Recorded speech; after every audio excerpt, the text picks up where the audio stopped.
All right, Lo, let's get started. Let's get ready to rumble. Always wanted to say that, I think. Yes, yes. We might be over past time, so we want to get going quick. So, all right, guys, thank you very much for coming tonight. I'm assuming everybody can hear me? Yes, perfect, brilliant. Okay, so welcome to Pitchitto. This is our 25th show, which is crazy. I can't believe we have 25 shows already. I feel like we started yesterday. So yes. There's some statistics on here that, I don't know, they're really good, so you guys can look at them. I feel they're good. They feel good.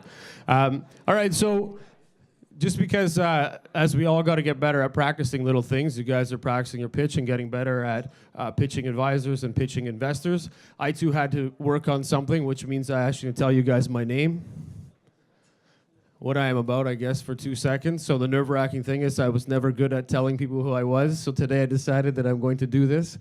So my name is Jeffrey Potvin, and we have been running OPN for about a year and a half. I'm an avid investor. If there's a word for investing, why not call it that? So we created a brand and a business around to help startups. And prior to that career, which I still do, is we run and manage a software company, which is called Hardboot. So we've been doing that for the better part of 10 years. Big fans of the startup community. So a year and a half ago, we created this brand, which is Open People Network, where we could collaborate, work together to help each other build and grow our businesses. And part of that was all about figuring out how to be better at pitching our business fundamentals that allow us to impress these guys that want to invest in your company. So that's where we came from. That's what we do. And we're at our 25th event, so it's pretty cool. And you guys can hashtag and do all this good social stuff. It always helps. We were fortunate in the last week or so that we got picked up by Universe, which did a blast in their email to get some of you out. So that was pretty exciting of them, and thank you. So we always appreciate a little reach out, so you guys can certainly push that if you get a chance. Pitchitto, hashtag. I think I learned that from a few people in media. All right, so what do we do at Pitch It? We help you find money and spend more time building your company. And that's really what our motto is, and every day we're trying to get better at that because we do want to help you guys do that. It's a tough environment, and at the end of the day, everybody's looking to build their company.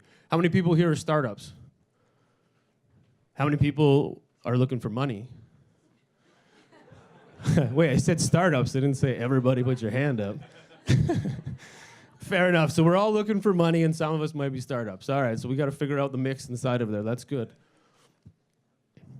All right, so one of the things we started to do this year, too, with a little bit of change in our repertoire of things that we're trying to bring to the table, is there's a group, Kids Can Play, and it's an association out of Cambridge, and it's a friend of mine. So there's a donation box in the back, and why are we doing this? Because kids rock, and kids will become one day you guys, starting companies. And what we sponsor behind them is the fact that they help pay for kids to play sports. So we thought, hey, every kid should play sports because that's teamwork and team building. So this is a brand that we stand behind and started working with. And you guys can make small donations if you choose, and it goes to them. So thank you. And yeah, kids can play. Let's do it. So, want more? Well, we're getting a little bit more proactive and doing a little bit more of these events. And what are the events are? We have Pitch at York, which is February 13th. The cool thing about York is the community behind York has jumped up to say, hey, we want more of this, so we're now running them every 2 months. So we can thank Lucas Chang. Lucas Chang, you rock. Even though you're not here, you're a good man. So he's been taking that. And then on the other side, we have the Upsales, which is done in Durham region. If you guys have an interest to check this out, it runs once a month, and it's all geared around sales. So we have high influential people in the sales industry that have done a lot of great things, and they come in and do a talk for about an hour, and they talk about all their techniques and things that they've done. So it's really cool. And then we have our big session, which is Pitchitto City Hall, and that runs on February 22nd, so we look forward to seeing all you guys there. It is in the chambers, so we do have quite a few people that come, I don't know, 300 or something, which is really cool. So we've got to find ways to interact with all of you more, so that will come there. And then we start the rest of our sessions, Pitchitto in March 22nd, York on the 11th, and then May 15th is the next City Hall. So these are some of all the brands, or some or all of the brands that we've been working with. Some you might recognize, and it's pretty cool that we've had the opportunity to get to work with all you startups, because you guys rock. Yeah, I like it. So all of this wouldn't be possible if we didn't have some great partners in the community that have helped us, and that allows us to help you guys. So I want to thank the Lodge, which is the business right here that puts together the event space for all of us to hang out. So thank you, Lodge. Miller Thompson, they are a partner in OPN, which help out with all of the startups. So when you come with us, you get a partner with them, so which is pretty key to helping you build your business. Virtual Zone, these guys help with all hosting. And we have Flow Water, which is a company that we invested in a few years ago, and they sponsor every event that we have. So these guys are also a great brand, and it's the white bottle, so you guys obviously know who they are, right? Sorry, good. And then my software company, Harboon. So thank you to the sponsors. So some of the things that we've been working on at OPN to continue to help you guys as much as we can, we created 2 pieces in the last few months. One of them is the OPN Accelerator, and we are kind of moving that forward now. So where we are actually taking and working more in depth with companies. So if you have an interest, look for Katrina, Laura, or anybody else on the team that can help discuss more of this with you. But we're always game to work with the startups and figure out how we can help you guys move forward quicker. And how do we support all that? We generated the Supporters Fund. Does everybody like football? Yeah, you guys like football. So just like Arsenal fans, because you're now all Arsenal fans. The Supporter Fund, we did that because we wanted to support all of you guys. So we have a fund that will invest in the startups at the same time, and this is our way to keep generating and helping you guys build awesome companies. And who are we doing this with? The partners in the business, Angelo and Frank, who are not here tonight. They were at some other angel investing. So by the end of the day, these guys are great partners, and they do a great thing in the community. So we're here to help, and it's what we're all about. So good stuff. All right, so why we're all here tonight. We have 4 companies pitching. How does it work? They have 11 minutes each to pitch. This isn't a competition. This isn't about a winner. This is about community building and helping. So after the 11 minutes, they get 1 minute from each advisor. I say 1 minute, but they get some really good feedback, and they try to be 1 minute. So at the end of each minute, the feedback is taken, and then we go to you guys. So please think of some of those creative, great comments that are going to help them be successful. And we'll do that for about 5 minutes, and then we'll go into the next business. We have a few other partners that are going to come up and chat. We always try to include places where you can find money. So we'll have some of those guys come up as well. And we'll go from there. So if you haven't already, put your card into a draw, and you get to my Best 11 t-shirt, which rocks. Who doesn't want a t-shirt, man? They're free. All right, so angels. And these are the guys that will get the most traction at some point in time tonight, because you guys will want to pick their brain and talk to them, introduce yourselves. So Galen is our first gentleman. He is from Bark and Yap. He's a York angel investor, and he is a long-time driven supporter of the startup era. So if you guys are looking for somebody that knows a good space around startups, I would reach out to Galen. Sean from Tree Frog. This man is a legend. He has been around and has been developing and building companies and businesses for a long time. So highly respected. Love this guy. If you guys need tech, anything, reach out to him. Smart man. Gregory from France. He's new into the country. He's taking over. He's learning a lot of things. He's also a York Angel investor. So if you guys are looking for international and a lot of great sales feedback and direction, he's your man. You want to look for Gregory. So thank you, Angels, for coming.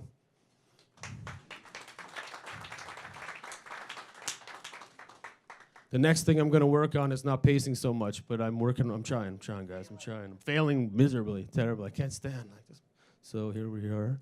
All right, so the 4 companies that we'll be pitching and where they're coming in from. We have Dash MD, Smart Tones, Speedo, and Hoobly. So these guys are going to be coming up and talking, and Ontario Centre of Excellence is going to give you guys some feedback on who and what they are, and we'll look forward to hearing from all of these guys. So the first company up, Dash MD. Yeah, bring them up, bring them up.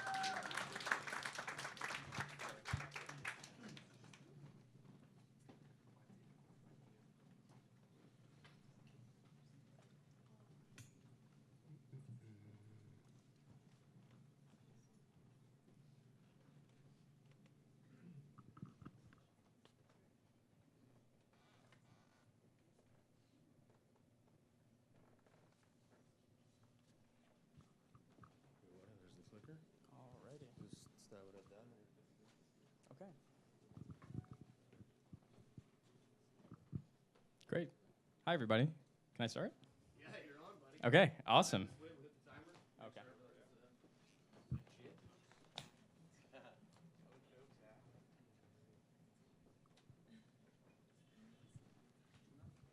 You're on. Great.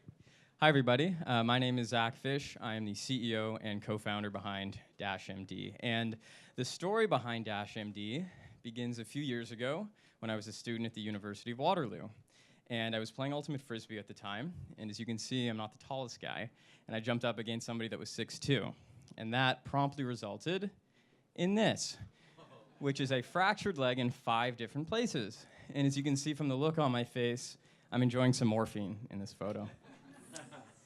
But for me, on a serious note, this is actually where the problems began. Because as my nurse was discharging me from the hospital, I began taking in all this information she was trying to convey to me while I was stressed, tired, and medicated. And everything went in one ear and right out the other.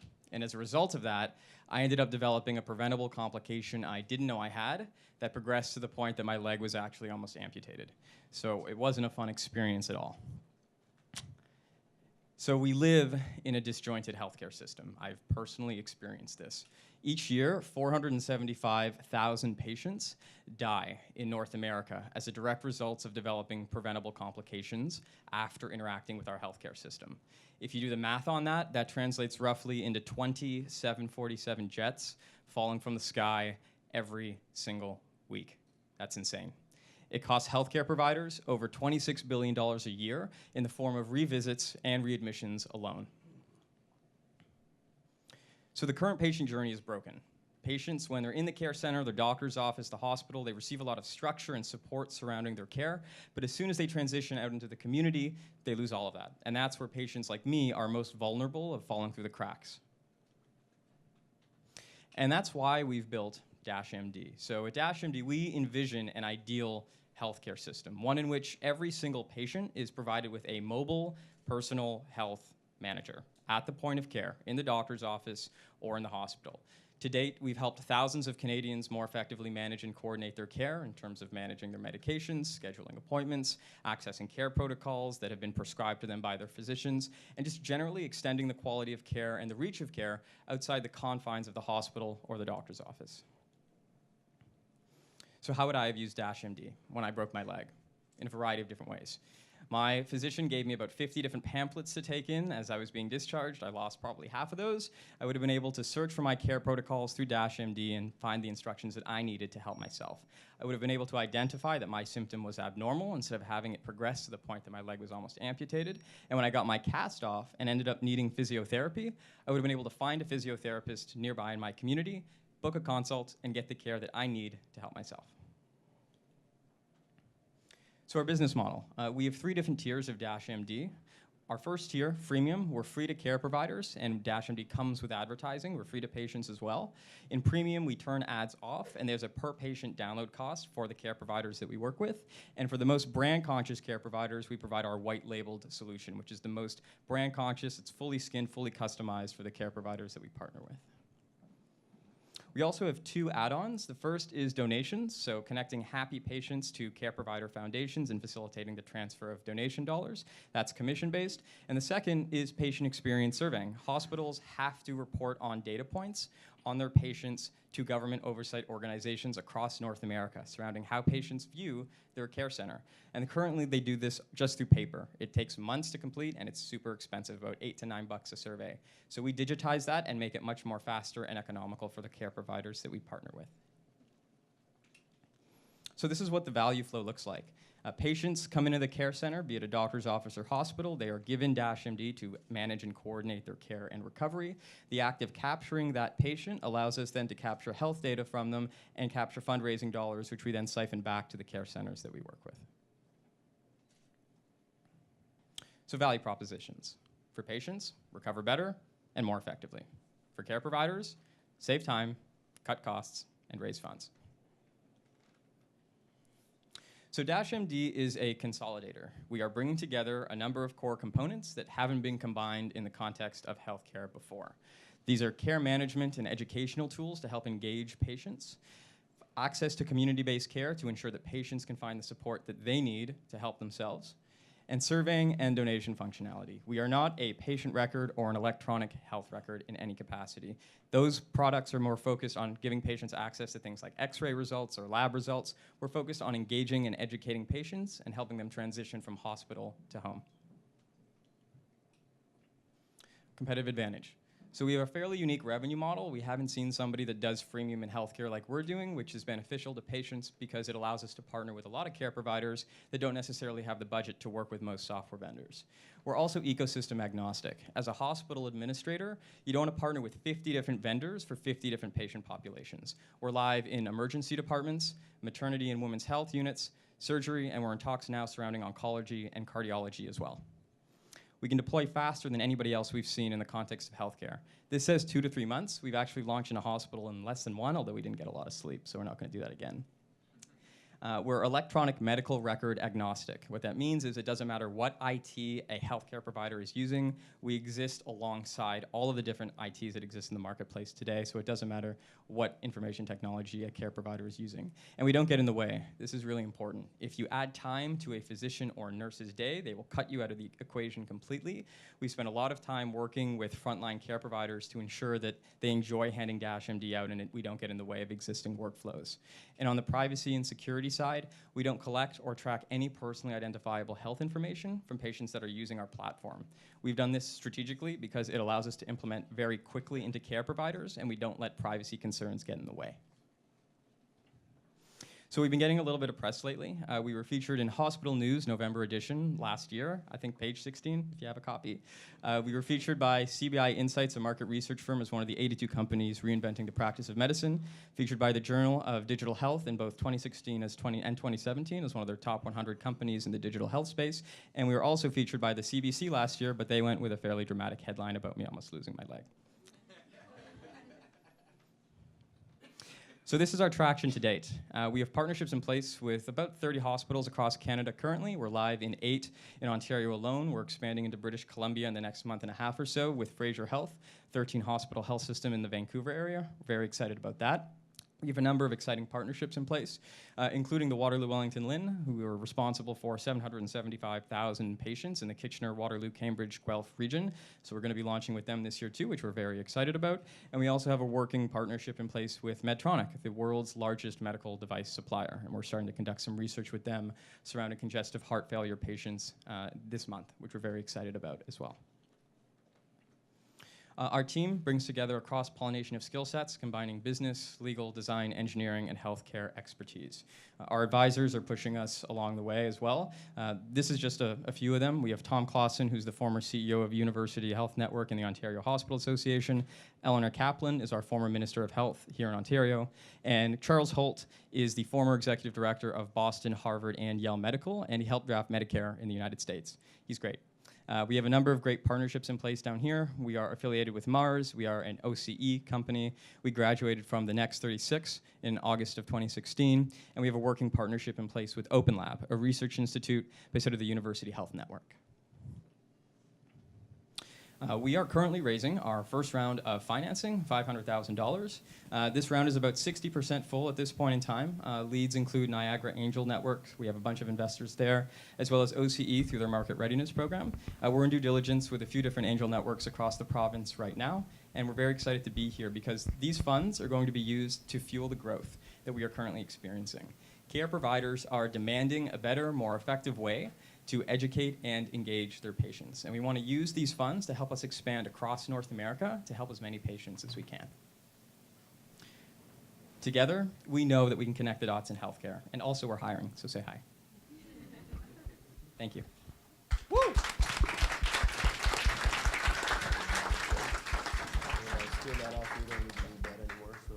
Awesome, that was great.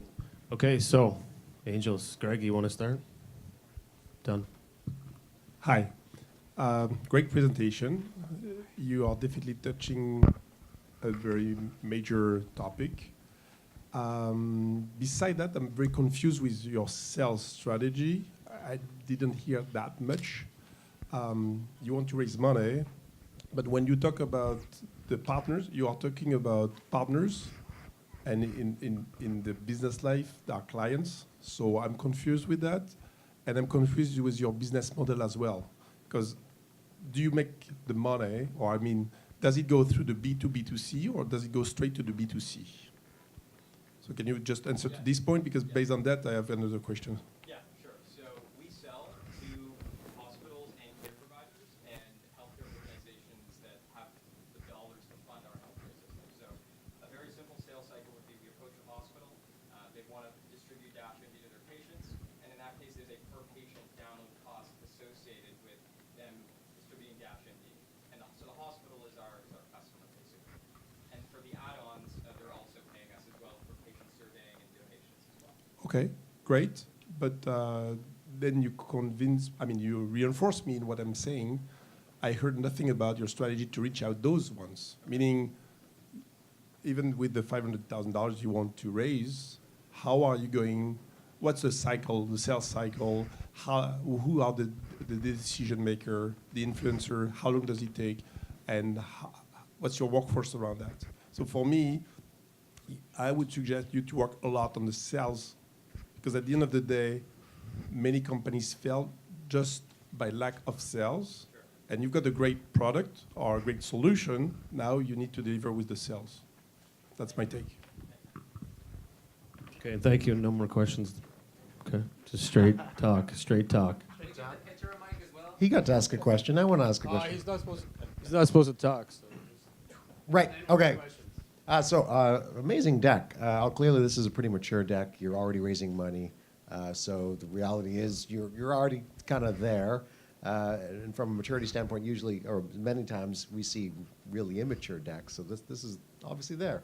You can put this in front of Angels right now and start asking. Obviously, now this has just started more questions. And part of the goal of a deck is just to get the Angels interested in asking more questions. One of the key questions that I don't think you do answer that I think is really important, though, is how am I going to make money? So that it's not like stupidly clear to me that this is my exit strategy, or here's how, I'm going to put this in, and here's how we're going to grow. Where's the hockey stick? That everybody nobody believes, but I still want that. I still want you to tell me where's my money coming from. Excite me on that. And the other thing is, what's to prevent some other guy from just making this and then putting more money into it and killing you really fast? So I'm kind of like, well, okay, I could put my money in here, but if I was to do that, what are the chances that you're out of business right away? So those are the two big things. I agree. The deck is come along really nicely. The couple areas that I was focused on a little bit like Sean is the financials. So there's nowhere in there that you're talking about what pricing anything is within that go-to-market. Now, again, you might have taken some of that out just because of the audience and who you're pitching in front of. So, but if it's not in your deck, that needs to be there. You need to be showing, where are your expenses, where are your revenues, how are you matching those out? To Sean's point, what is the exit strategy? If we're going to put our money in, what are you looking at? Who are those players that now potentially come into the universe that may want to take this over? And is there any IP, or what is your protection that you're, what is the secret sauce that's going to keep anybody else away from here? And then the other is, I think, having a little bit more of an example of exactly how it works. I think that Greg was also a little confused on, who is that customer? I think so. Just filling that in a little more. We got a lot of stuff that we see a lot of pitches. We hear a lot of businesses, and so we sometimes need to be led along by our nose a little bit and show us some concrete examples of how it works. Okay. Okay, perfect. Thanks, guys. Here's the mic. All right, any questions in the audience? Someone's brewing up a good one. Come on, let's see it. Oh, there we go. Hi. Hi. You had mentioned that it was based on the patients Yes. downloading it. So you could do all this work, pitching to the hospital, getting them on board, but if the patient at the end of the day doesn't download it, then revenue isn't generated. So how do you proactively engage the patient directly? Thanks. Yeah, great. Is this on? Okay, great. So good question. So there's a lot of healthcare companies, and there's a lot of apps on the App Store, and a lot of them just get lost in the mix. The way that we differentiate ourselves is that we actually integrate into the existing workflows of the hospital without getting in the way. So whenever we launch in a provider, we provide them with a bunch of print materials. So for example, these look like DashMD aftercare cards. They're physical cards that we ship to the hospitals and the care providers that we work with.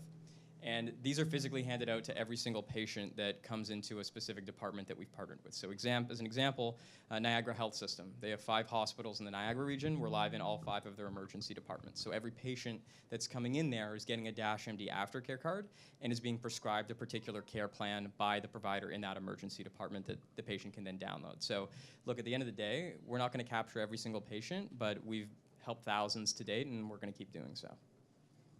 Okay, great. Any other questions? Chris, you got him? Hi, so weird. So my Oh, name is hi. Michael. Great presentation, by the way. Thanks so much. I'm just curious, what do you see yourself in 5 years, like your expansion and your projections at that point in time? Yeah, so we do have a financial slide that we didn't include because we weren't sure if this was the appropriate audience for it, but we do have cost of customer acquisition and things like that laid out. In terms of 5 years from now, we've made a lot of great progress in Canada. We're live in a ton of hospitals in Ontario, and we're starting to make some good inroads out west. But the focus for us in the next little while is going to be on making a big impact in the U.S. I think they could use some Canadian friendliness down there. Still agree, yeah. Fantastic. Okay, any other questions? Yeah. Who's actually using the app? Like, what's your age group, background, that type of thing? Do you have any idea on that? Yeah, so we do track demographics, and we're able to track that through a couple different ways, both through some qualitative interviews we conduct with our hospital partners and also through some surveying techniques we have in the app itself. Obviously, this skews a little bit younger, but a use case that we've seen quite a bit of, actually more than we initially thought, was younger children of much older parents actually using DashMD to manage and coordinate their care. So just as an example, when my grandmother was ill, it was my mom that was managing her care on a day-to-day basis, and we didn't really appreciate how common that actually was. So I would say it skews mostly younger, but that is a pretty common use case as well.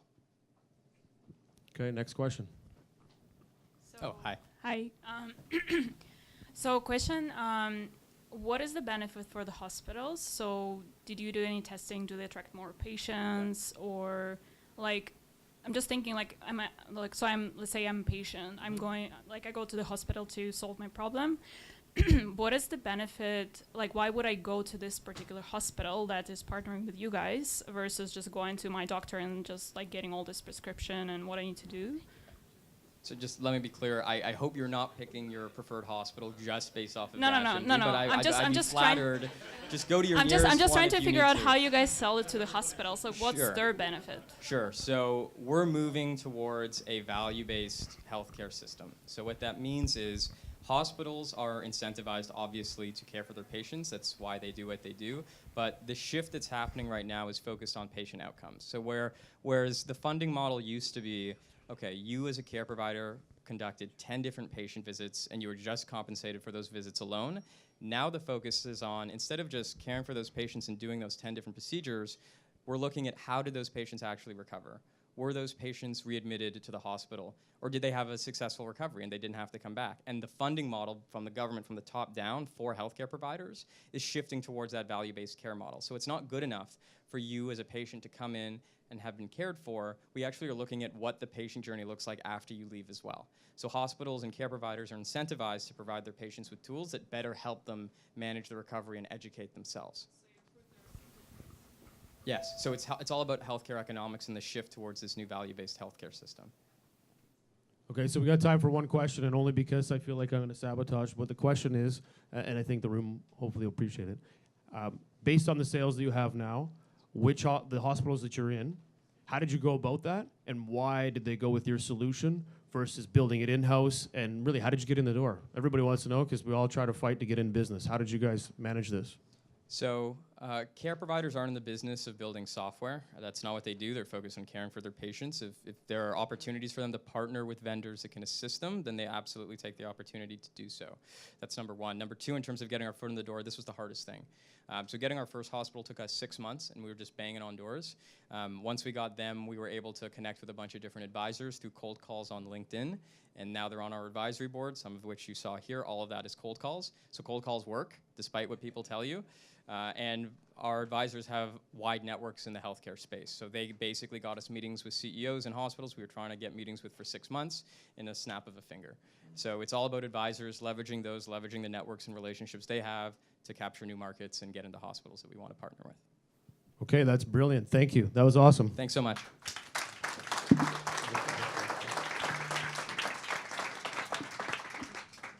So there's some good knowledge there for you guys where persistence is key. And yeah, cold calling rocks, I guess. There you go.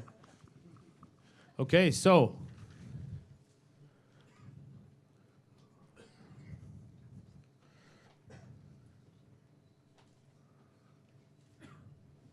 we have a question for the Angels. This is the segment of getting to have you guys do some chit chat. So what do you guys think? Should I raise money before revenue or after? It depends, is the answer to everything, right? But the reality is it depends on the business, because what you want to do if you're approaching angels is you want to make sure that you can prove that your company can do what it says it's going to do. If you go to angels and it's just a neat idea, they're all going to laugh at you and ask you to go away. Because angels already have their great ideas, and we'll go spend money on our own ideas that are stupid and ridiculous. I do all the time. So the real question is can you prove it? Doesn't matter if you have money, but can you prove it? Path to revenue. Right? I've got a stupid French answer to this question. I would say, if possible, never. Because I see many people trying to raise money because they are like, I need more money, we need to raise, and we need money. But there are many businesses back then, and again, to what you said, Sean, when you are not in super IT, but much more standard business, there are many ways to do that through receivable, through loans, through grants, and many businesses can be developed with not that much money. So then if we go to something much more like a business where there's much more need for money, then definitely, if it's, again, traditional, I would say post-revenue is always better, because, of course, when we've got these York Angel meetings with screening and people have no revenue, it means that they don't prove the business, and then, as you mentioned, we laugh at them, or, I mean, they have to come back with some traction, and that's the key word, always to ask for traction. In my opinion, it comes down to what is your product market fit, and that depends on your model. In a B2B2C, you often have to build your community, which typically means you have to delay revenue. And so if that's your business model, then you need to build up that community and get traction there before you go out and go and try to get revenue. But if you've got a product, you better be getting some revenue somehow in the door to make sure you've got product market fit. So the community, I find typically in this area, in Toronto, we have a tendency to be much more focused on products and on software that's going into corporations and things like that. So typically you'd want to have revenue before you come in to look for investment. But if you're in the Valley or you're somewhere else and you're building more community-based apps, revenue isn't important. It's more, what have you built? How much IP is behind it? How much can you fence off your product from competition? And if you can prove that you've got a better mousetrap, built a community, built a good tribe, then you'll be investable. Okay, so that sounds pretty good. So I guess if we look at it from an overall, crunch this all together, we're in between. What I would think is if you guys can build community around what you're trying to do and achieve. Get other people interested in what you're doing. show that you can build something, stats. You don't have to sell revenue. Build your product up. Once you do, get in front of some angels, get some advisors to support what you're doing behind your initiative, and then maybe you can raise a few dollars. If not, as you mentioned, Canadian investors tend to push towards revenues, but hopefully you'll be able to sell a few people on the fact that you've got a great idea, you built a community that's supporting you, so you could get a lot out of this once you turn the funnel on. So thank you. That was pretty good. Appreciate it, guys. All right, so the next thing we're going to jump into Smart Tone Media. And here you go. I'm gonna get you a clicker. Thank you.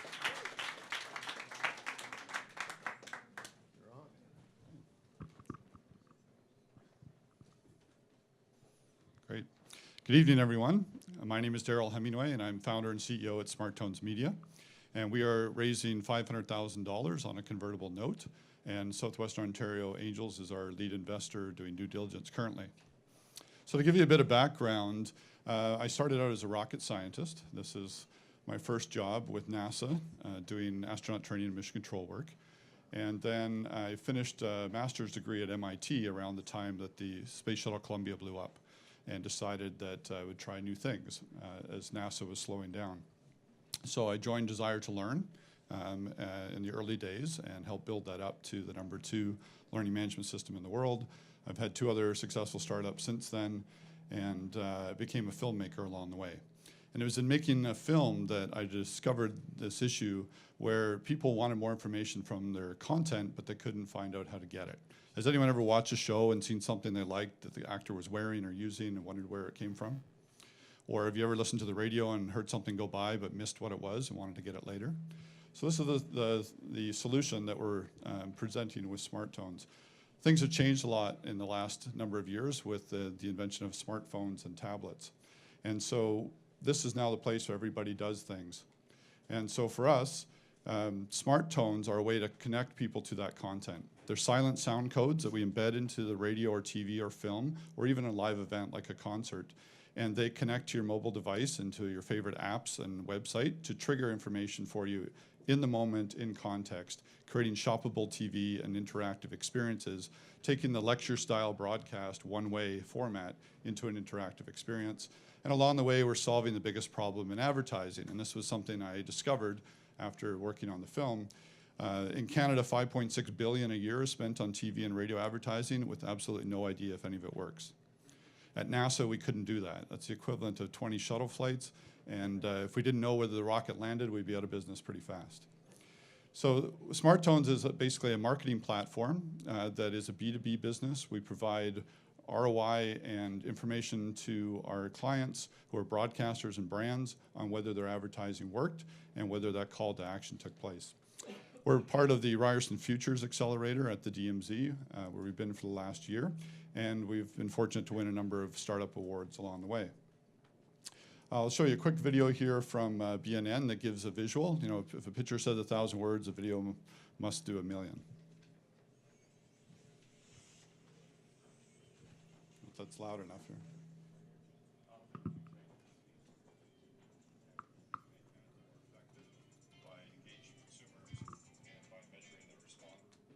Maybe this video is not going to work too well, so we'll pass on that. But if you go to our website, happy to see it.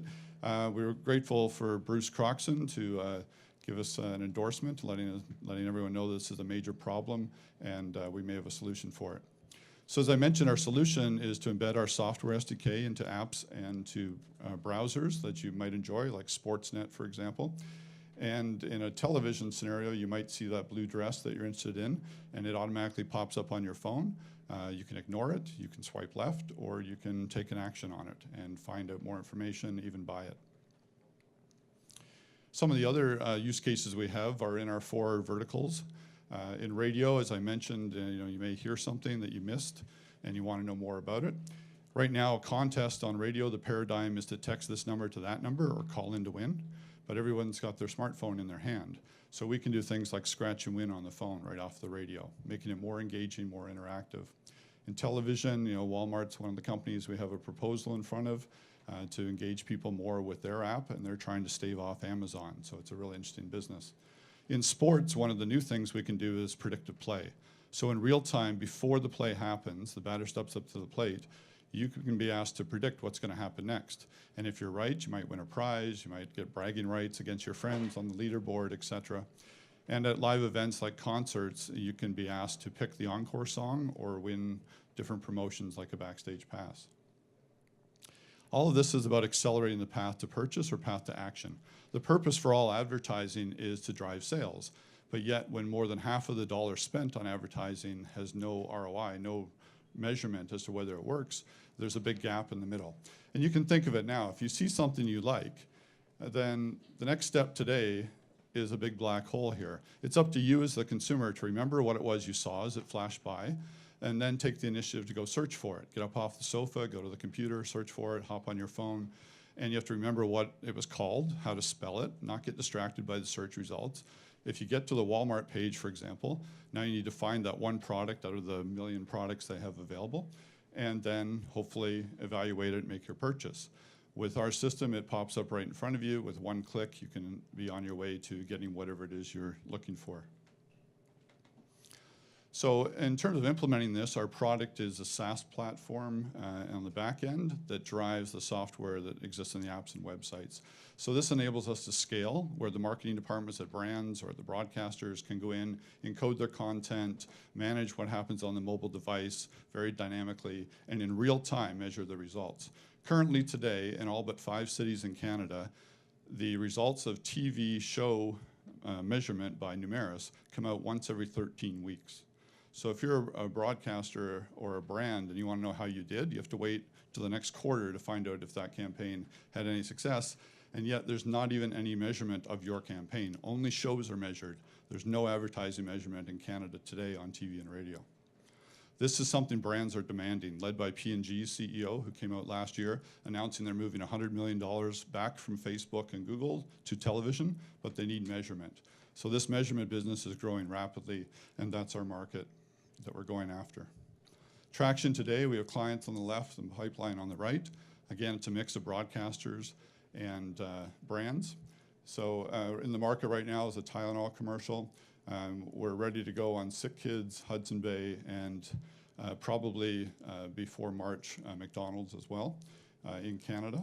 We're also active in the US with these radio aggregator platforms. Radio FX in particular has more than 100 stations. Tylenol's campaign is very interesting. They can say certain things to you on television in their commercials, but they may have more information they want to deliver you, and that can be linked directly to the phone. So if you want to learn more, it'll be at your fingertips. With Radio FX and Radio Max, Radio FX is the college and university radio station aggregator. It's the #1 aggregator for radio in college and university in the US today, and it's growing rapidly. So we're a partner in that, as well as we're about to launch Radio Max, which is going after the 9,000 commercial independent stations in the US. And so the revenues there are both based on the SaaS model and also on ad revenues. Our competition, some of them are fairly strong. We have some big advertising groups that do pure measurement. We have some companies that have raised money and are doing some engagement and some measurement pieces. On the right-hand side, we have a Canadian company, SoundPays, that is doing live events, so not radio and not TV, but billboard type events. And then probably the biggest news this month was the purchase of Shazam by Apple. And Shazam is doing song recognition, driving to song purchase, and now they're starting to do more products. What we do is we focus on a business solution. We have some patents globally that protect our tech, and we have a senior team of broadcast and advertising specialists. So our revenue projections are listed out here, and we have several different revenue sources that we're currently driving, primarily from the media buy premium. And I'll draw your attention to the bottom right. Tylenol's campaign is about a $900,000 media buy for one TV commercial of 15 seconds. And for that, we're currently generating $25,000 in revenue. Going forward, Rogers Media would like to sell smartphones for us to all their advertisers. And for that, we get a 10% premium on the media buy. And so again, that media buy in Canada is over $5.6 billion a year. Some portion of that we expect smartphones to get a part of. Our revenues so far from 2017 were $140,000. This is our team. So myself, and then we've been joined by Richard, who has 5 years experience as the VP of Strategic Partnerships at Rogers and 20 years at Microsoft. And then we have an office in Brazil as well with a great team there. Tao has won multiple Cannes Lions Awards for campaigns in the advertising world, and he's a creative director at one of the global agencies. James comes to us from Chorus, where he spent 10 years doing radio, TV, and digital sales, and dreamed of something like this where he could go to a client and prove that the advertising he sold worked just as well as Facebook or Google or other things. And so, as I mentioned, we're seeking funding of $500,000 on a convertible note. Southwestern Ontario Angels are taking the lead on that, and we expect to have a term sheet from them next week. And so we'll have more information on that coming.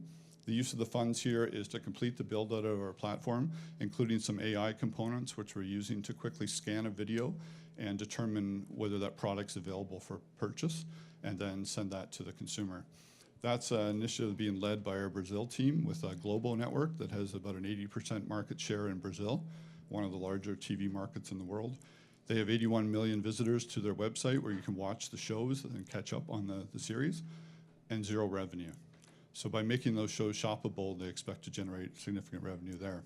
We want to continue to expand our sales in the US, Latin America, and Australia. We have a pilot starting in Australia next month, and expand our general operations. Our exit, as we expect to be, is probably a purchase by someone like a Microsoft or an Amazon. We're building some close ties with Microsoft right now on the Azure platform, introducing this as a component that they can offer anyone that has video or audio content. So thank you very much.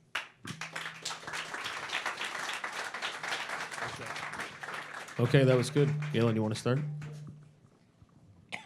Daryl, that's a good pitch. Obviously, the fact that you're in DD with another angel network, you've been well down the road with this. So, not a lot of things in there that I would throw in. I think one of them was that I didn't quite understand though whether this is an app that somebody has to download in order for this to ping on their phone, or how is it that the user ends up engaging with this product. So there's a little bit of in my mind, a little bit of a gap there as to exactly how does it work at the consumer end. And then if it is an app I have to download, what stops me from just getting rid of it because I don't want this thing pinging? So how do you keep the consumer on board to get your ROI figures? I love the fact that you're trying to solve that black box problem. The go-to-market strategy, I wasn't quite clear exactly on how, when your client acquisition, you've got your clients, you've got your, look like some media folks, some end-user customers. I'm assuming that's going through through some of the advertising agencies, or if you're going direct. I wasn't quite sure exactly how that's happening. And then the other one would be the breakdown of your costs. So on the money that you're looking for, just having bullets as to here's what we're going to do. It'd be good to understand, we're putting 80, is it 80% toward the application side of it? In other words, how much more work and heavy lifting has to happen there? Or is it really more on the sales and marketing where we've got to really break this thing open? So that helps us as an investor understanding where's my money being deployed to. Dale, great job.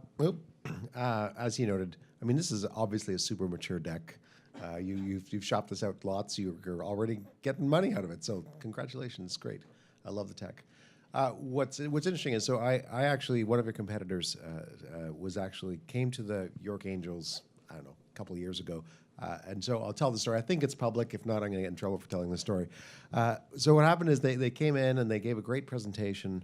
But what's interesting is after they left, they got eaten alive on the competition because apparently not understanding how the competition fits in exactly, and the fact that there was an invasion of privacy issues and a lot of stuff around. There was a company that I don't know, started in the South that raised $500 million and went fantastically out of business.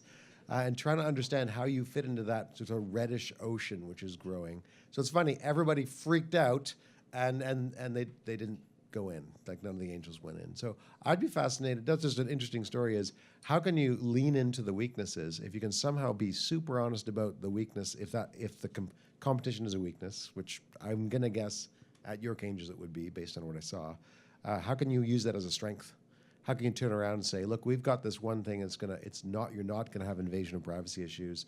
We don't have competitive issues. Here is how I'm gonna go fix that. That's how you'd get through to the York Angels, where you might, I don't know if you've been to them yet or us yet. No. I think you need to fix that in this deck if you're gonna make it there. So, very nice presentation, very professional. I loved it. I have 2 points. The first one is further to what you mentioned. I don't know if your business is B2B to B2C or B2B to C. In other words, do you target first the marketing agencies that would target the companies, the goods, mostly the goods companies, or you go straight to them? And I think your business is much more B2B to B2C, personally. That's my first comment. My second comment is much more AT. For the last few months, we heard a lot about all the ad block. Google is moving quite fast on that. And I would love you to tell us how, if so, do you anticipate this kind of technology that could block your solution and basically you could be out of business? Because, again, they're moving quite fast on that. And there's a lot of trend of making the ad block very efficient. Okay, thank you guys. Give you the mic. All right, who's got our first question?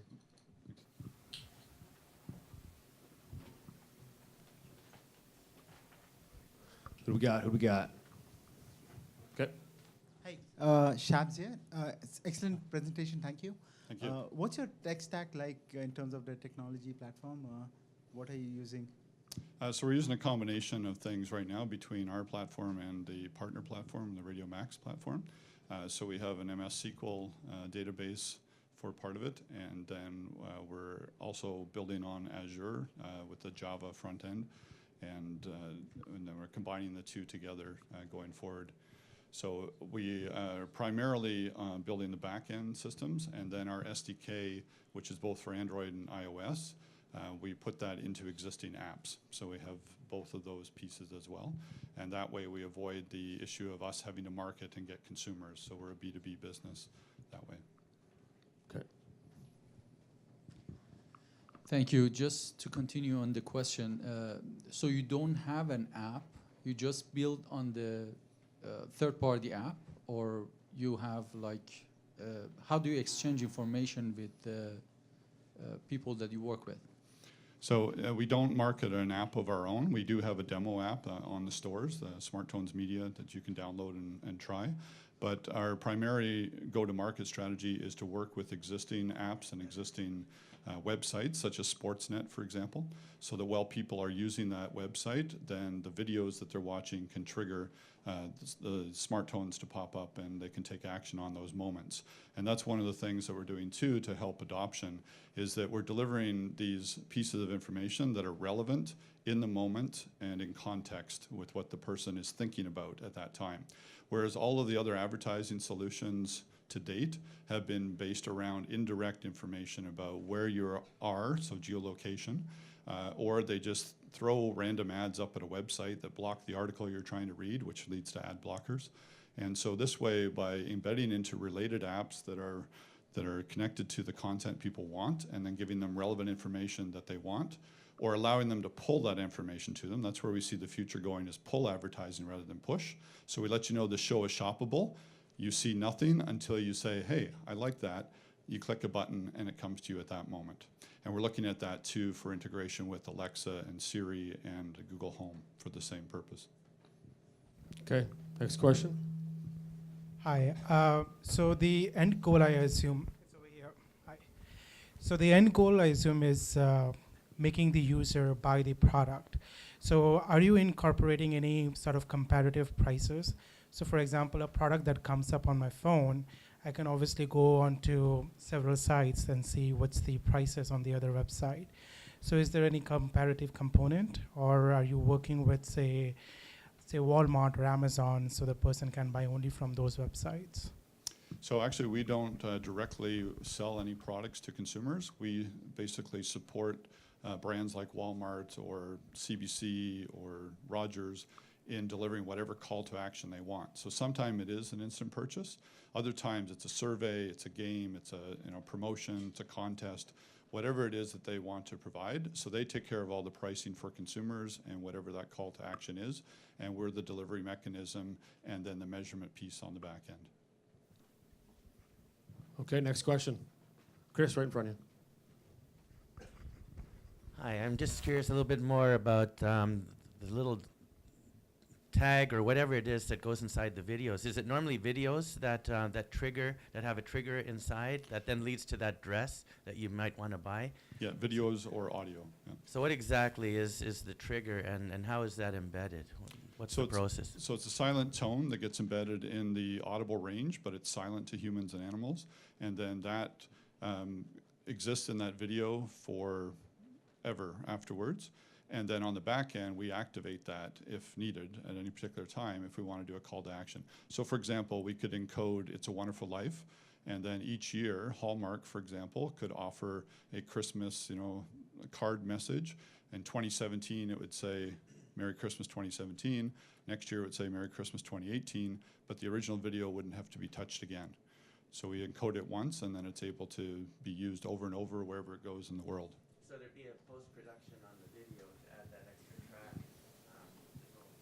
Yeah, it's not a separate track. It's a process into the original tracks, but it is done usually in post-production, or it could be done anytime later. It can even be done real time during broadcast, such as that predictive play situation, where we can trigger that to happen in the moment as the batter stepped up, or when the home run goes over the fence, Pizza Nova could deliver a 2-for-1 offer to your phone, that sort of thing. Okay, that was awesome. Thank you. Thank you. Thank you. Thank you very much.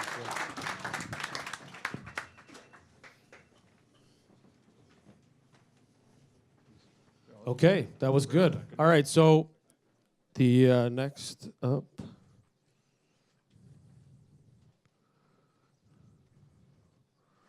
Is Daniela here?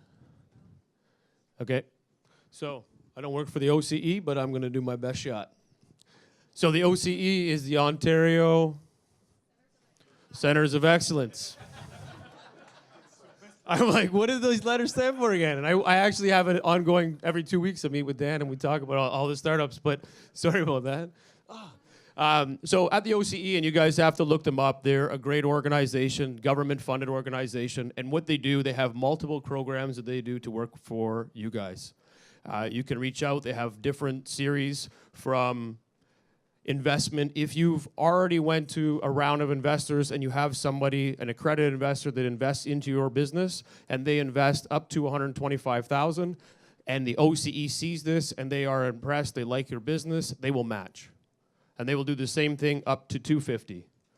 So if you are looking for funding, it is a great way to engage with them. They also have smaller programs where you can get smaller funding. It could be anywhere between $15,000 to $30,000, I believe. Don't mark my words on the amount of money, but there is a smaller smart startup program that they have amongst a few other programs. So they're very well funded, and they look to help businesses and lots of startups go through that, because at the end of the day, you're raising $500,000. If you find $400,000, OCE comes in, tops you up, you hit your $500,000. So it's a great little program. I highly recommend it. If you need more information, I can certainly help put you in contact with the right people, and but I'm certainly not the best salesperson for OCE. So that was my pitch. How many people here are startups? We already talked about this, but I want to know again. Raise your hands. Hi, because you guys are awesome, right? Good. So what we're going to do is 30-second pitch. 3 companies can come up, 3 people who are pitching a business. You guys are halfway through starting it. Great idea, whatever it might be. First 3 come up. You have 30 seconds. I will count it, and I will yank the mic because you guys will stay here all day if you're going to talk about your business. But come up and talk about your business. So first 3 that come up. I know it's nerve-wracking. Trust me. I do this all the time, and I'm just as nerve-wracking the first time. So come on up, 3 people, and you guys can just round off what you're talking about, and you get access to see what the angels will think after. But come up and talk about it. Come on up. 3. Let's go. All right, done. We got 3. Good. You guys are brave souls. All right, let's go. Okay. My name is Ralph. I'm working with out west in British Columbia, carbonmasters.ca. We have now been able to make coal burn clean. We also have invented a new type of graphene, hydrogen graphene, which conducts electricity at 55,000 times the speed of copper. So these are major breakthroughs. We're using Tesla technology, and we are now at the point of raising money to actually start production in 5 different branches of the company. We're looking at going ICO, including in New York, and we're also looking... Ralph Idema. You're a good man. Thank you, Ralph. All right, you're up. Hi guys, my name's Alex Todd. The company's called Trust to Pay. We're testing out a new product called Startup Exchange to facilitate collaboration in Toronto's startup community. How many of you know what the big difference is between the startup community in Toronto versus the startup community in Silicon Valley? Anyway, it's warmer. Okay, that's true. Most people say there's more money in terms of investors. That's true. However, one big difference of people who've been entrepreneurs over there. Your name is? Alex Todd. Done. Thank you, sir. All right, next up. All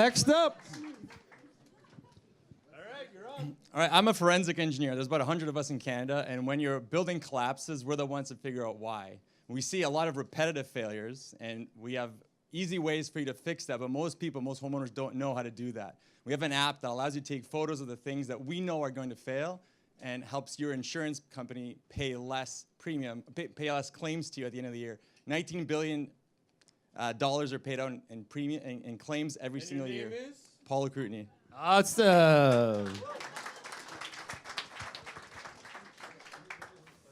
Appreciate it, guys. Thank you very much for doing that. Always rocks to have some people come up and share their business.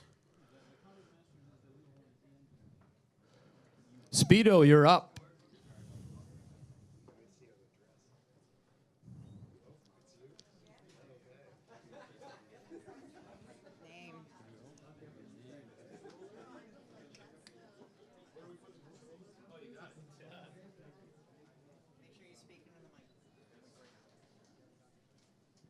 Good evening, ladies and gentlemen. My name is Angela Bell, and I'm the CEO of Speedo Foods and Flavors. We are a 6-year-old manufacturing company. We manufacture ingredients for bakeries. As of March 31st, 2017, our annual sales were $2.5 million. Our business is valued at $1.8 million, and today we're looking for $400,000 for 20% equity share. So I like to say that our story is a little bit like the story of more, and I'll tell you why I say that in a little bit. But a little bit of background. So this guy right here, that is my business partner, my mentor. He also happens to be my dad. So his name is Don Bell. So the reason I want to introduce you to him a little bit is because he had over 20 years of manufacturing experience, 40 years manufacturing experience, 20 of it in food and beverage, and he taught me everything I know about business and manufacturing. My dad had me reading Tom Peters when I was 14 years old. I'm pretty sure I wrote high school book reports on thriving on chaos and in search of excellence. Your hockey stick. There you go. So Dad and I always had a dream of owning our own company. It's just something that we always really wanted to do. So in 2012, when the opportunity came up to purchase a little flavor company, we jumped at the chance. And that's where our story began. So I'm here today to tell you,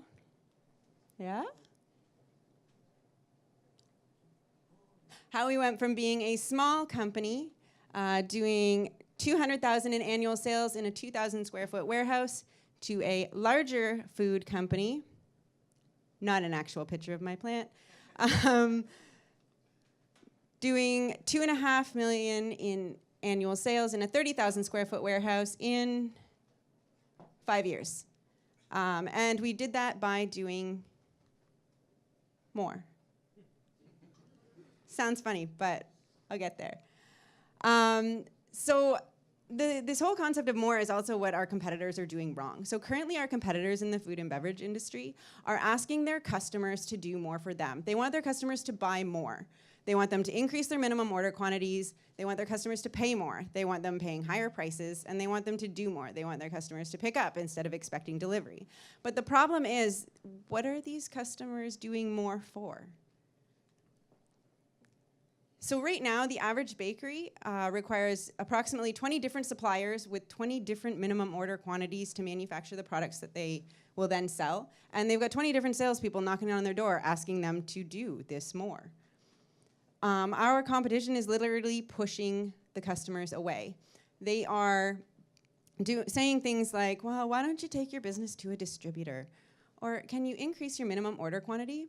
So while our suppliers are creating, our suppliers are literally creating barriers to purchasing. Two real life examples. I like my little dough man. Our largest customer was buying their pastry fillings from their parent company in America. And they were being told constantly that their new projects weren't big enough for development and that SKUs were being canceled because their order quantities weren't large enough. So what did we do? We built them a fillings plant. And now they're our largest customer, and we manufacture all of the pastry fillings for their Canadian distribution. Year to date, it's averaging about 1.2 million in sales. A second example is a large bakery, industrial bakery in Mississauga. This is a new customer for us. One supplier told them to go to a distributor, and another one literally increased their minimum order quantities across the board. So they came to us, we reformulated everything in-house, and they are now our customer to the tune of $350,000 in annual sales. So while the competition is telling people to go other places and buy more things, we just open the door and say, hey, come on over. We're happy to do your stuff for you. So at Speedo Foods and Flavors, customers can, in fact, place larger orders because they can get more inputs. They can get multiple inputs for their production needs with one delivery day, one point of contact, and one company solving their problems. Bakeries can literally make everything on this picture only buying from us. So they can place one PO with us and they can offer all of these things to their customers. So let's talk about the size of the market. The Ontario bakery market in 2016 was a $5 billion market. The Canadian bakery market in 2016 was $9.6 billion with a 2.3% compounded annual growth rate. And the North American bakery market is a $63 billion industry in 2016, again with a compounded annual growth rate of 2.1%. The average Canadian says that 73% of Canadians eat cookies regularly. 57% of them eat muffins. Another 53% admit to eating cakes. 43% donuts, and 42% other pastries. So what does this mean to us? Well, there are 1,360 bakeries in Ontario. Our original target is the bakeries in our backyard. So 653 of them are here in the GTA. 115 bakeries are located in the Kitchener-Waterloo and Tri-City area, and another 29 in Hamilton. If each of these bakeries spends a minimum of $50,000 annually on products that we produce, that's a $40 million target market. And how do we stack up against the competition? Literally, we do more. So while there are competitors out there that can do one or two of the things that we do, there is nobody else in the marketplace that manufactures all of the bakery ingredients that we do. So we manufacture flavors, fillings, dry blends, so your bread bases, dough enhancers, and batters, muffin batters, cookie doughs, all frozen, all ready to use. And as you can see, we don't have a competitor that does all of that. Talk about sales. So as I mentioned earlier, we went from 200,000 in annual sales to 2.5 million in 5 years. I am now confident that we can go from 5 million to 20 million in the next 5. The reason being is we are already positioned to undertake a lot of this growth. I just need to talk a little bit about this little explosion that I put on my screen here. So I put that there to remember to point something out to people. In January of 2017, our company suffered 2 enormous losses. One was we lost our second largest customer at $900,000 a year. And the second thing was we lost one of our founders, and that would be my dad. So regardless of this, in the last fiscal year, we have recovered and we are on track to do sales of just about the same thing. So I would say that's not too bad for recovery and perseverance. From 2018 to 19, we're looking at growing the company by about $4 million. 19 to 20, another $2 million, and then onwards and upwards to 20 million in 5 years. Now, I'm sure everybody is wondering, how on earth does she think she's going to do that? Because those are some pretty big numbers to talk about. So to talk about the hows for the next 2 years, first of all, we recently acquired the dough product lines, the bakery product lines, and historically over the last 3 years, those have averaged $1 million annually in sales. We've had those in-house for the last 2.5 months, and as far as we can see, the sales have transferred in total.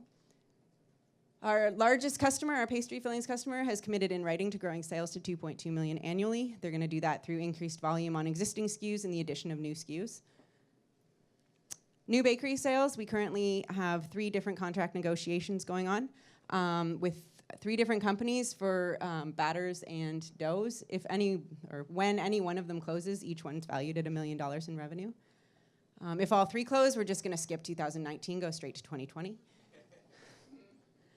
New fillings business. As I mentioned, customer number 2 earlier, the $350,000 in fillings business. We also have 3 other companies that are interested in either having us produce product for them to distribute under our brand name or under a private label. Our largest customer mentioned above has committed again in writing to bringing their dry blend business now that we have the bakery equipment in-house, and that's valued at about $500,000 annually. And then we've got our other existing business for about $500,000 annually. The next one, we're going to focus on co-pack agreements for $500,000. We currently have 3 of them that we are in the process of ramping up. 10% organic growth across all product lines. And then new business with current products. So just getting out there and getting in front of people and pushing existing products to either new customers or existing customers. So our roadmap in the short term, we are going to focus on Ontario bakeries, Ontario distributors, and private label, as well as co-packing. Medium, we're looking at national customer base, people like Federated Cooperative out in Saskatchewan, and some consumer products that we're looking to develop. Long term, we're looking at exporting to the Middle East and Asia, adding additional product lines through communication with our customers, what they're looking for, and additional acquisitions. Our go-to-market strategy to start with, we need to build up our commission sales team. Getting in touch with all of these bakeries takes a lot of boots on the ground. Working with local distributors and wholesalers and partnering with food brokers. To increase awareness of our brand and our products, we will be placing ads in industry magazines such as the Baker's Journal and Food in Canada, and displaying at shows such as the Restaurant Show, Bakery Showcase, and the CIFST Tabletop Suppliers Night. We will use social media to stay top of mind with our customers and to deliver value-added suggestions and information. My team, we're all a bunch of silhouettes. Realistically, they all just didn't want their pictures taken. But to talk about them, there's me, I'm Angela. 8 years manufacturing experience, 8 years in food and beverage. Tom, 35 years experience in food and beverage, previously ran a plant for Tim Hortons and a couple other people. We'll get to that one. There we go. So we're currently trying to raise $400,000 to be distributed, 40% sales, 25 equipment upgrades, 13 management systems, 11 supply chain, and 11 production efficiencies. I'm out of time.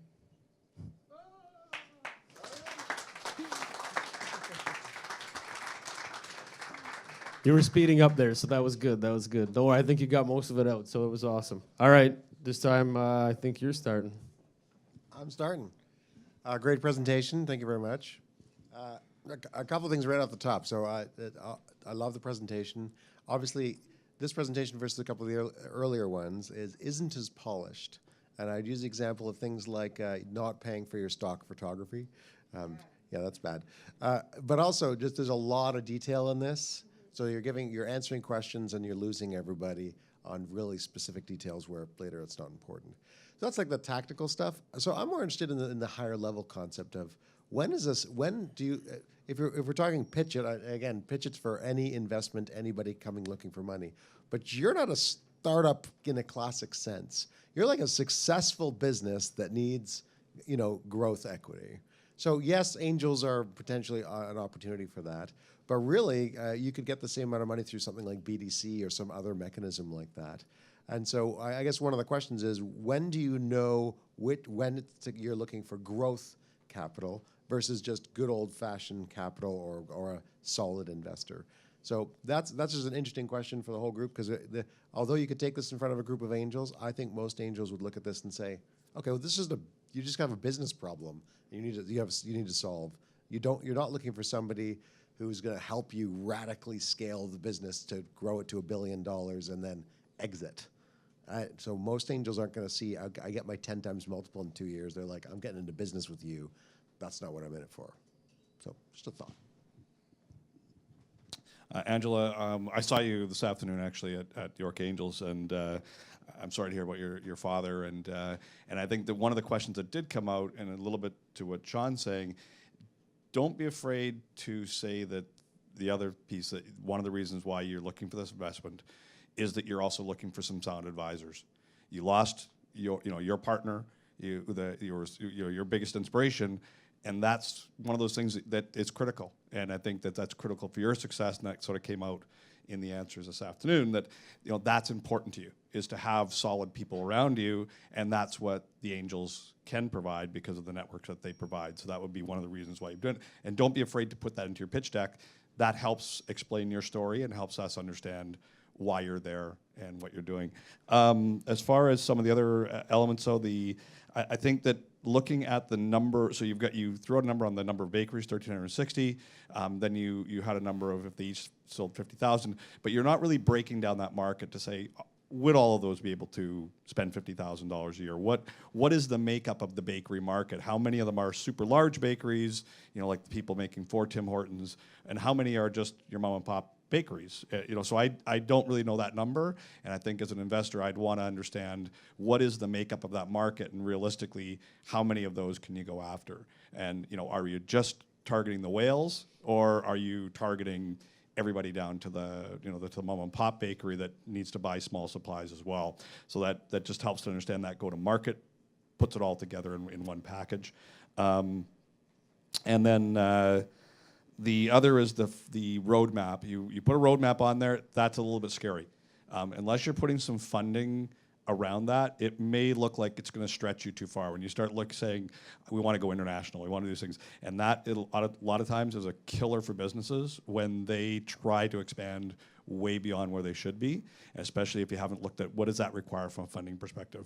The money you're looking for, that $400,000, I don't think is going to get you to those places. So as an investor, I'd be really scared saying, how much is this person really going to try to leverage and maybe grow too fast, too soon? So take the baby steps and shore up what you need to do, and maybe it's just a timeline or roadmap sort of showing, short term, that's the $400,000 helps us get that short term, which builds us the base to get to the next level, and then you're probably going to need more funding to build out bigger supply chain or bigger factories. So, first of all, I would like to congratulate you in a French way. Because I screen between 6 and 15 companies a week, and I rarely see people with such a drive and with a sales mindset. You are a sales machine. I love that.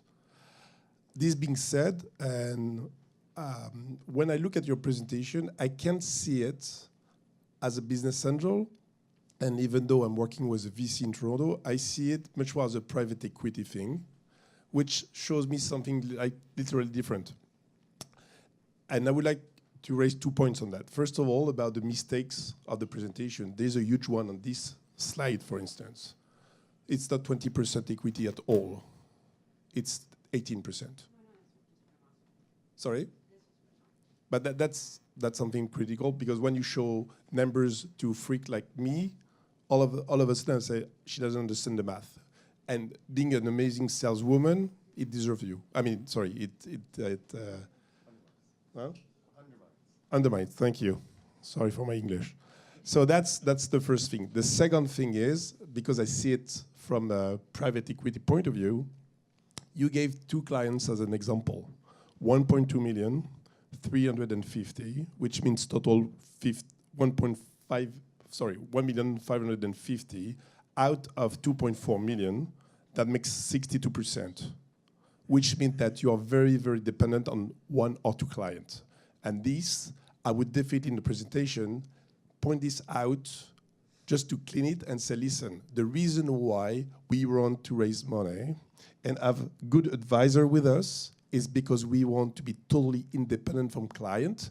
And the issue we experienced in 2017, having 1 client of 50%, you are just repeating it again, having 2 clients for 62%. And being an amazing saleswoman, I would say, listen, guys, I want to reach $6.2 million with no clients that more than 20% because I know the impact.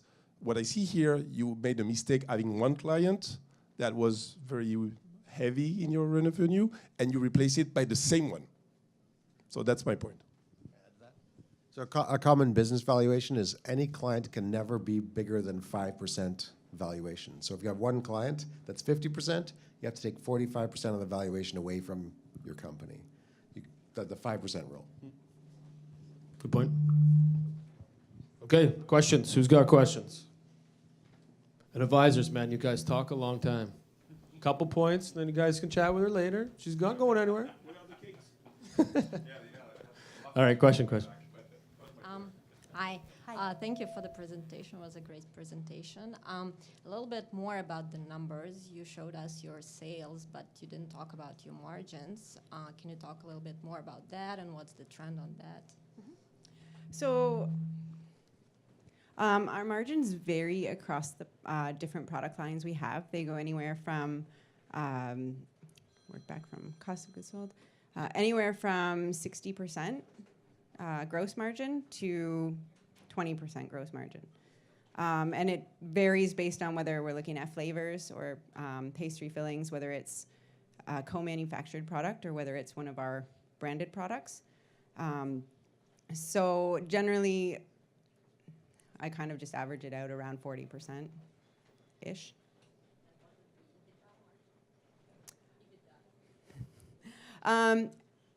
Last year, not great. This year, we're working towards profit margins of 5%, and then increasing those by 30% over the next year, just by decreasing. So the production or equipment upgrades will decrease our cost of goods sold, cost of labor by 50%, because it'll allow the same 4 people to double their productivity. And then the supply chain, actually cleaning up our supply chain involves negotiating contracts on our raw materials where something like the price of sugar is going to go from $1.20 a kilo down to 84 cents a kilo because we're able to contract for the year and lock it in at a preset price and then take it in bulk lots, 10 skids at a time. Okay, next question. Thank you. Great presentation. You mentioned you had a big hit last year because you lost $900,000 in sales. What happened there? So what it was a large company that we worked with. We we actually developed a line of e-liquids for the electronic cigarettes, and we were manufacturing for one customer. They developed the line, I developed the manufacturing process for it, and then scaled it up so we could mass produce for them. But we did this back in 2013 when the market was still relatively new. And then so over the years, as the market became saturated and essentially instead of there being 5 large companies selling the liquids, there was now like 150. They started to lose significant market share, at which point they bought equipment off us and literally took their production in-house. Next.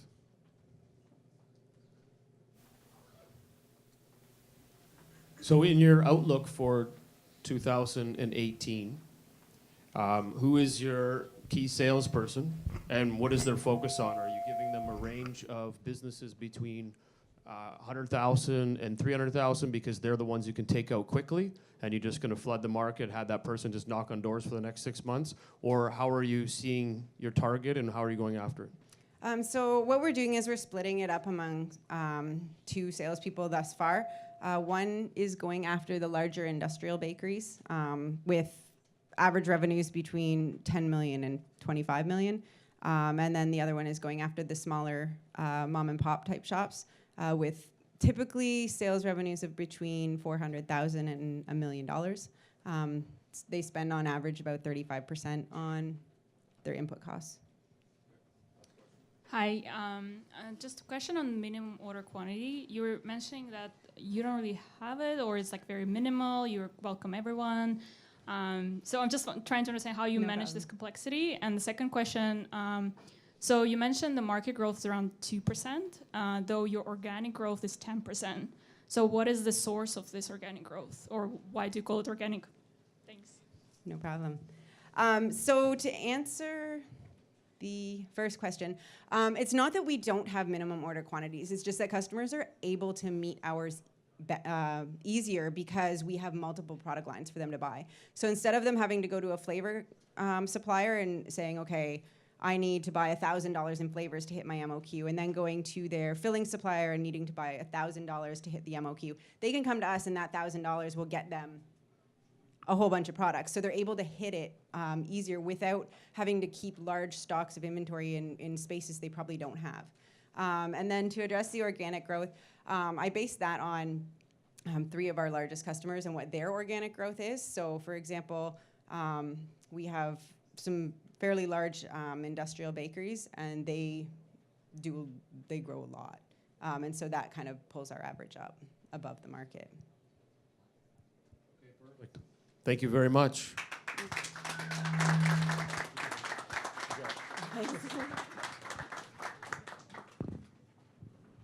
Okay. Our next, and not least, not last, but, well, it is last.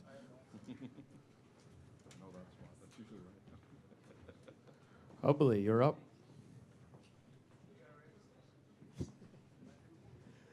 Oh, I'm terrible with pronunciations.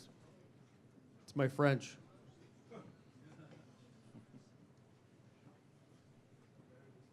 What do you want me to do with this? Just close that. Okay. Where's the slide, zoom, view? Right there. All right, you got the clicker? It's right there.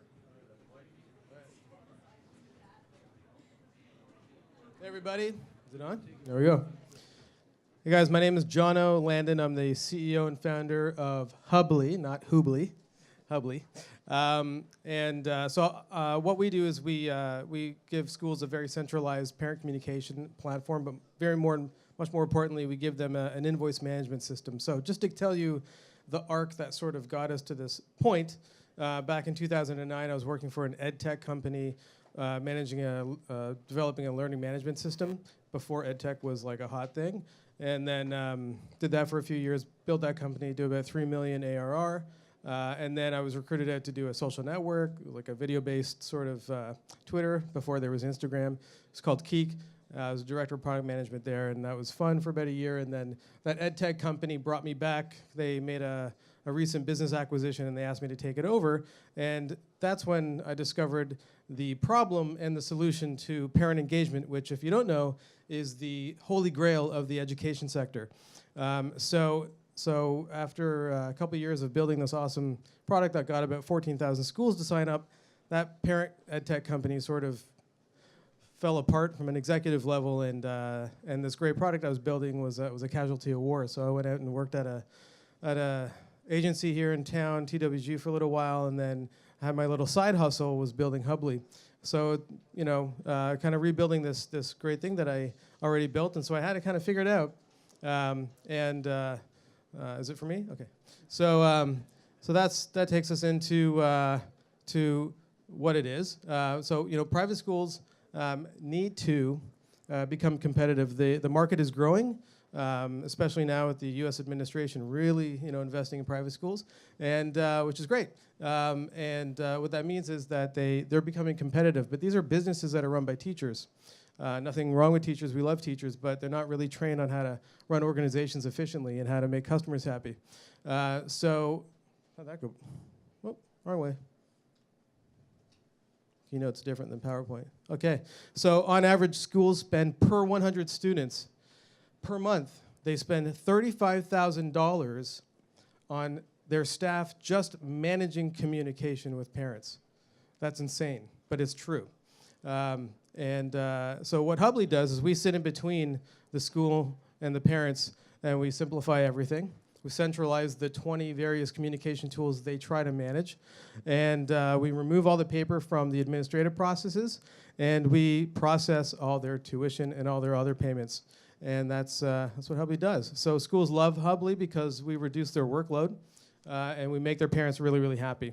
And so to date, we are generating per school off the platform $3,400. This is all USD ARR. We've got 80 customers right now, 80 schools, and mostly in the US, Canada, one in France, and one in the UK. We're also we have some services that sit on top of our platform. We're generating about $8,600 per year on those services. And the really exciting thing, which is this tuition processing that we built over the last year, not only did we build an invoicing system, but we built the ability to generate revenue from that invoicing. And so that brings our ARR per school up to $35,000, which is quite a compelling thing, in comparison to not having it. So Hubbly has a very exciting market. So we've been focusing as a beachhead on the Montessori market for the last 2 years. So there's 4,500 schools in the U.S., Montessori schools, and there's about 2,000 in Canada. There's 35,000 schools, private schools in the U.S. So that's our strategy. First, we're kind of dominating Montessori, moving to the greater private school sector, and then we're going to move focus on Europe. So the tuition processing value just on those 4,500 Montessori schools is $80 million. So, and as you see it climb with U.S. private schools, $520 million, and in the EU, it's almost $1 billion per year. So we've got a great marketing funnel.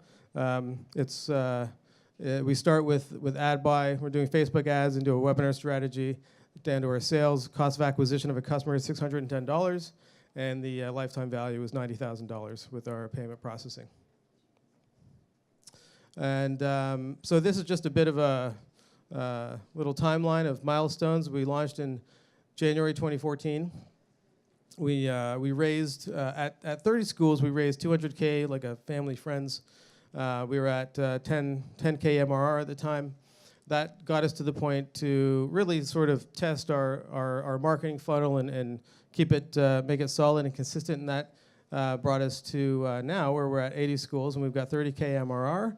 And our goal is to raise some capital that'll get us to $1 million ARR by October 2018. So we're looking to raise $900,000. It's a little cut off there.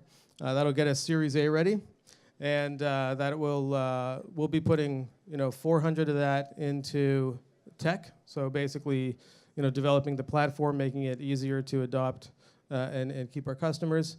We're going to put 300 of that into the sales and marketing funnel, and 200 of that into ops. And so that'll be allocated over 18 months. As far as an exit strategy goes, there's a lot of, as I said, the ed tech market is heating up. There's a lot going on as far as investing and acquisitions. We're right in the hottest section. There's 80 acquisitions in 2017 for the K-12 sector, which is where we sit, and we've identified a number of likely acquirers. Nailnet, as an example, just purchased a competitor of ours for $100 million. This is our team. So I'm the CEO. We've got a great CFO and CTO, and we've got a phenomenal board of advisors. Mark Selden, he's a customer actually, but he's now coming on as investor, and he's also the board member of the International Montessori Foundation. It was a phenomenal channel partnership. Arnie Josephberg is advisor. He's the CTO at GoDaddy, and Henry Schreiner is a local advisor. He's a director of an Aberica Investments. We were also at the DMZ for 3 years and in the Ryerson Futures accelerator for a year as well. So we've got a great list of advisors to work with here in Toronto, and we're looking for more. So this is a little bit about me, my history. I've got 12 years of managing internet businesses. I've built a couple B2B SaaS companies just like Hubbly, grown them to over 100K MRR. As product lead for social networks that got over 80 million users, and I've have a history of raising money for great products, and I'm here to raise 900K and get Hubbly to the next phase. That's me. That's you. All right, guys. Galen, you're up. Thank you very much, John. That was good. From my perspective, I look at it and I think that the story arc at the beginning, you could probably tighten that up a little bit more. You might even start with going right into the problem, talk about your expertise and why you are at the end. You kind of opened with yourself and closed with yourself. I think you could just wrap it all up at the end and say, by the way, I know this space. I've done the boop, boop, boop, boop. And that just makes people feel that, okay, yeah, I'm talking to someone who really knows the space. So you could start right with that problem and dive right into it and go there. I saw the revenue, but I really didn't understand where it was actually coming from. Are the schools paying by student? Are they paying by the size of the school? Just exactly how is that happening? And then how do you make sure that you can continue to monetize off of, is it by school or by head or whatever it might be? And then I saw one stat in there that was a little bit troubling, and that was that it looked like from an MRR perspective, your amount per school dropped from your first round where you had 30 schools, 10 million, and then you went to 80 schools. I may have it wrong, but it looked like we were getting less per school.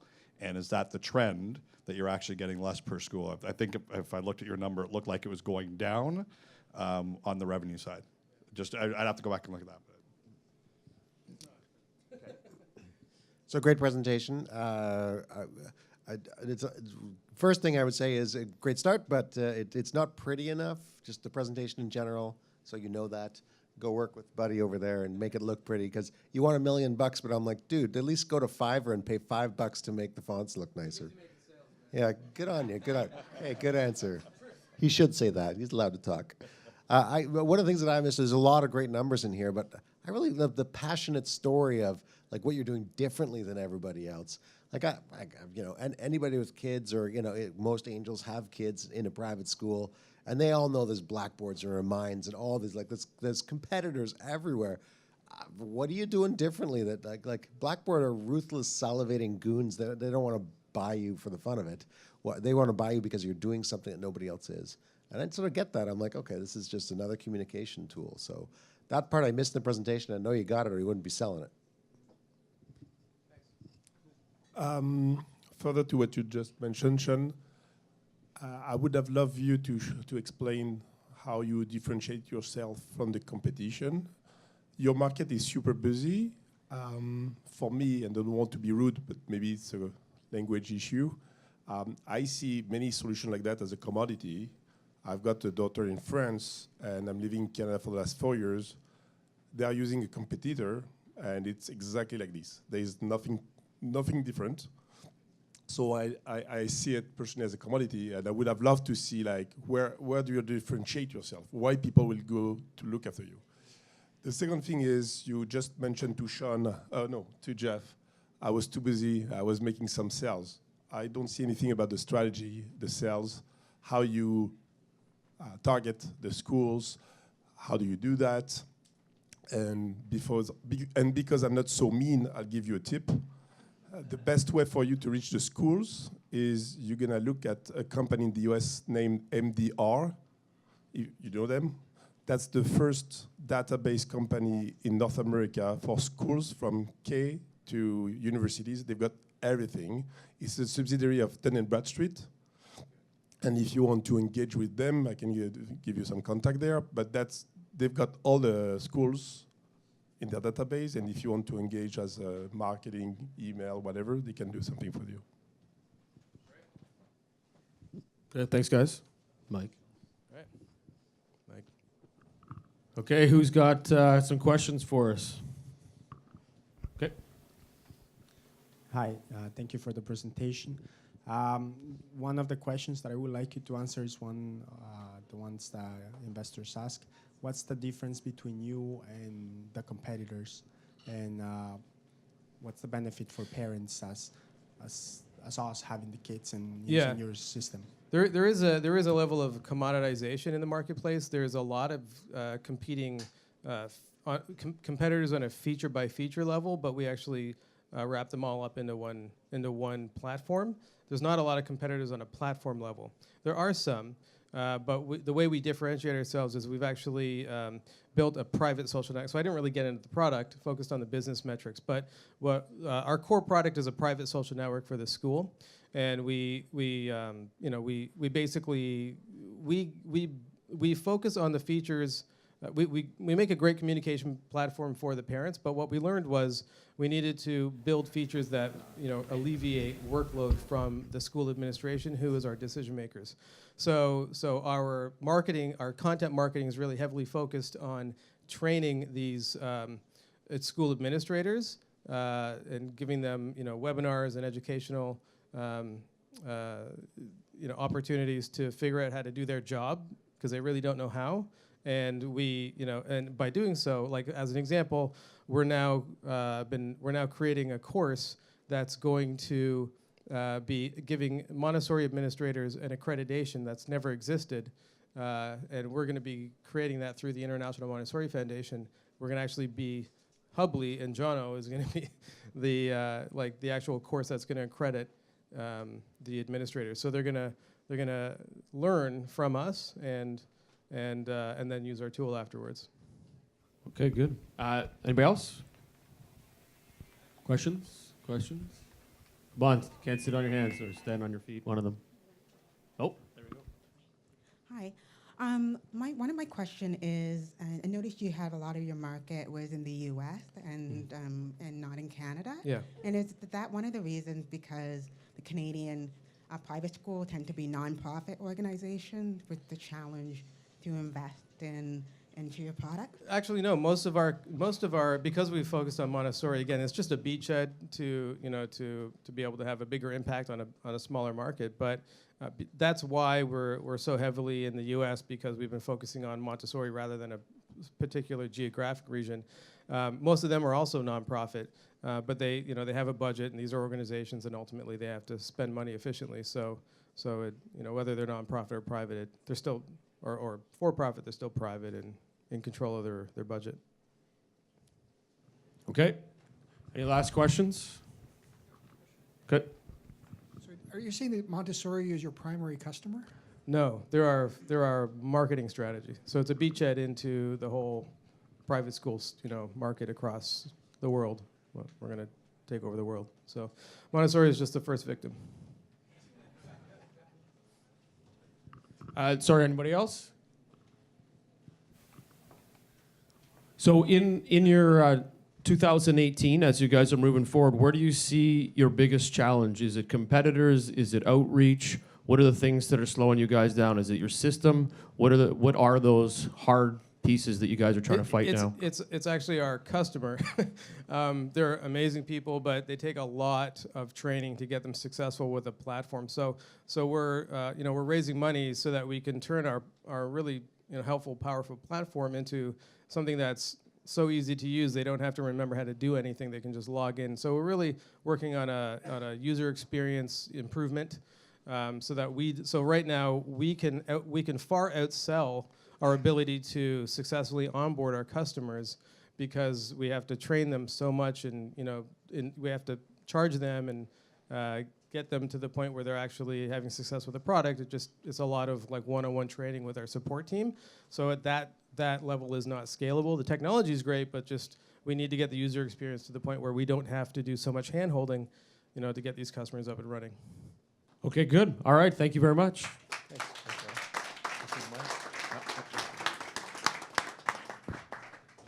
Okay, so this actually wraps up tonight's event. I have a couple of quick comments. Next event is on February 16th at York. The details are on opn.ninja. February 22nd is at City Hall. And then an exciting change for us is that on March, I think it's going to be something around March 16th, something the third Thursday. We're going to be switching to the third Thursday. We're going to be running out of Spaces, which is a new facility down the street from here. It's 2 blocks. It's a nice, big, open, huge glass bowl. So it's going to be pretty awesome. It fits, 250 people, something to that extent. But we're excited to make the shift. And the reason being is that our underground event, if we call it this, grassroots excitement, they have come and said that they would be excited to have us join and be able to create more space so you guys can maybe sit too and all that good stuff. I know we all like to stand, but hey. Well, except for you guys. Look how comfy you guys are. Oh my God. Either way, thank you very much, everybody, for coming. Let's have a huge round for the startups for all of their efforts. The Angels, Charlie's Angels, yes. And I thank you guys for all coming out for the support. So thank you guys. So round of applause for you guys. Oh yeah, so, and we should, OPN Ninja, go check it out. And just because someone had asked, with the accelerator, we have actually done some quick things. We have invested in 2 companies to date in the last 2 months. So we're excited to keep rolling forward. So we look forward to talking to you guys. So reach out anytime. Inside that, enjoy the water, enjoy the people. Go hug someone, talk, network. That's why we're here. So have a great night, guys, and thank you.